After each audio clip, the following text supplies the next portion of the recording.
Thanks to Hover for supporting my channel. For the last 4 weeks, I have been working in a hospital, pulling full shifts from about 7 a.m. to 5 p.m. most days.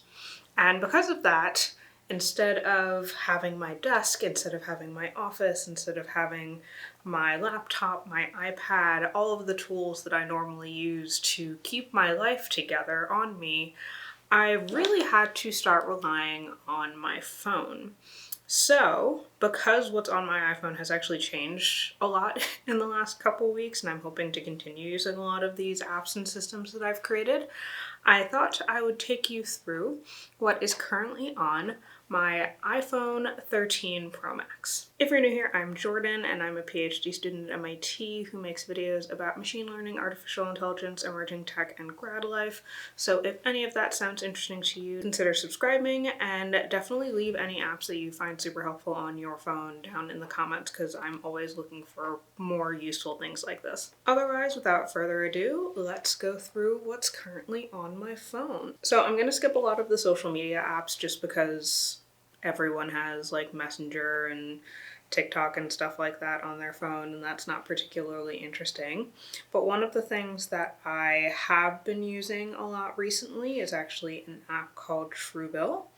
And this is a budgeting app. It's a way of keeping track of your money. I'm actually going to show you. They have a scramble your data view, which is super nice because you can basically not show people what your actual money looks like, which is always appreciated. But it's basically an app that lets you track all of your spending, create a budget for every month, and alerts you when subscriptions change or when you subscribe to something that you didn't realize you did. It's been super helpful just to keep me on top of what I'm spending, where I'm spending, and alert me to trends that I might not have been aware of otherwise. Next up is actually the Streaks app.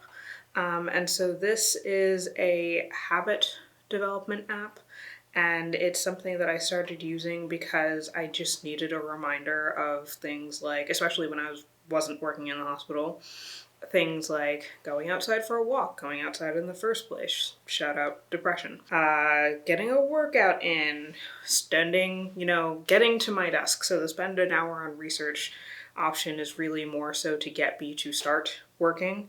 And then once I start working, I'm usually pretty good at staying through for the rest of the day. I don't know that I've mentioned this on the channel, but I've been writing a novel for the past year or so, and so this is also just a reminder to write every day, even if it's only a little bit. So I've tried a bunch of different habit apps. This is the one that I've liked the best so far, whichever works for you. Next up is the Future app. I should say now that none of this is sponsored. This is a training app that I use. I used to be good at following fitness programs by myself, just getting on a program and being able to run it. And then I got out of shape during the pandemic, and now I found that having that extra external reinforcement and also pressure of knowing that there's a coach on the other end of my phone who's a real person who will text me in the morning and be like, hey, I saw that you didn't do your workout, has been very, very helpful in terms of actually getting me to work out in the first place. Next up, we have my whole, what I guess I've named my wellness block.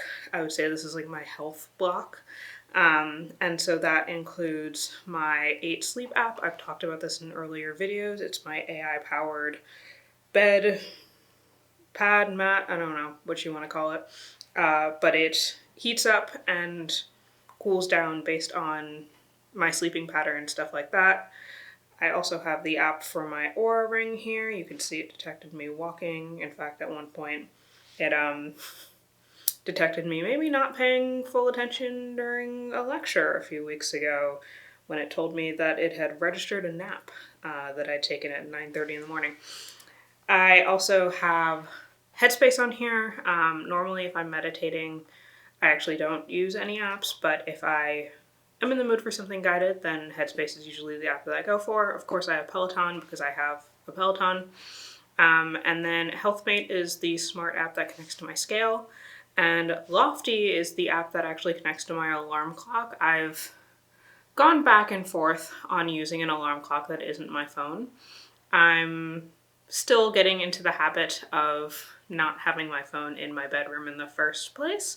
But I also like to listen to like podcasts as I fall asleep, so that's been a little bit challenging. It's really nice to have another alarm clock in my room that I know will still wake me up at 5 in the morning so that I make it to the hospital on time. Scrolling to the next page, a lot of these apps are pretty basic ones. So Blue Bikes is the bike share system similar to City Bikes if you're in New York.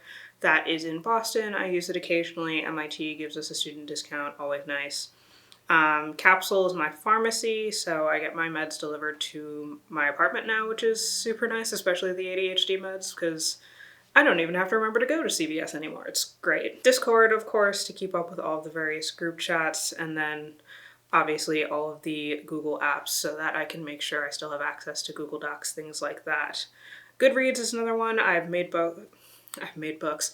I've made videos about all of the books that I read in the past, and so this is just how I keep track of the books that I'm reading.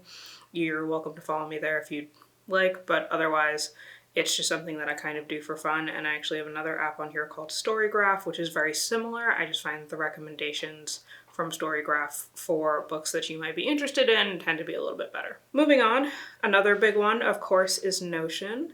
So I keep Notion on my phone because it lets me drop content ideas into my Notion templates for how I keep track of making videos.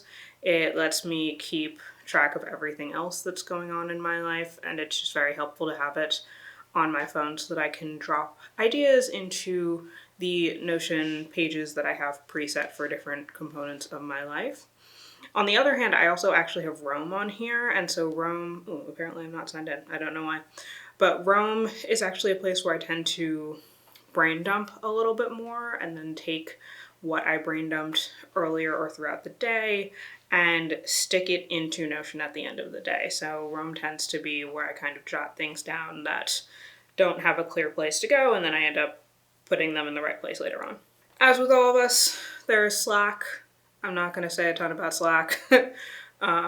We all have it. It is both the love of my life and the bane of my existence. Of course, we have Reddit on here. I've been a little bit obsessed with the Am I the Asshole subreddit lately. And that's not a new thing for me. I've been on Reddit for probably 10 years now. But I've definitely been getting more into it lately, and it's been very fun to read everyone's interesting relationship-y problems that they go through. Another thing I have on here is Freshly, so again, not sponsored. Freshly is a meal delivery app, and so the main reason, oh god, so many ads. The main reason why I actually used it was because I just found after the first week of working in the hospital that I really didn't have time to cook, and it was easier for me to spend $50 a week on 5 pre-made meals that I could just throw in the microwave. That's definitely a privilege that I have, that I can afford to do that. But between being totally exhausted from this hospital thing and just not having the energy or the time necessarily to meal prep on the weekends, because I still have other work that I have to do on the weekends, this just made my life a lot easier. Another thing that I have on here is Q Health, which is my COVID testing reader app thing. And so if you didn't already know, I got COVID.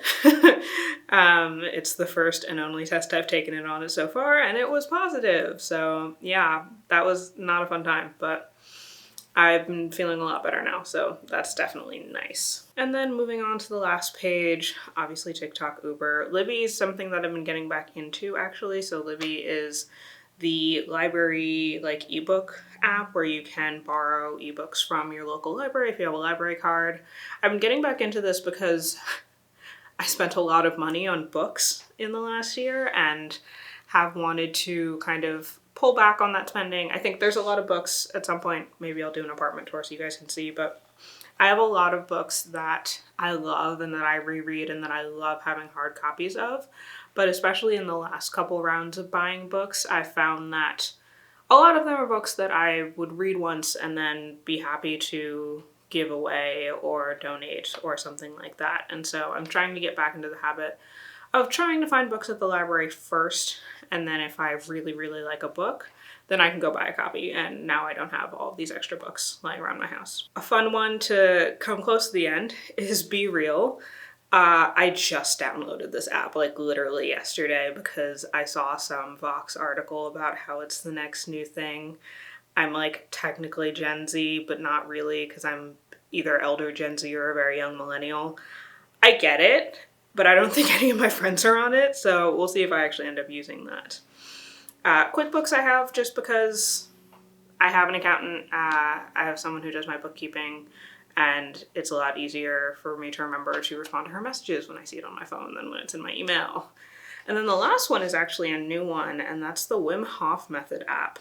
And so I downloaded this about a week ago, and I'm not planning on doing a cold shower challenge because I left my showers absolutely burning hot.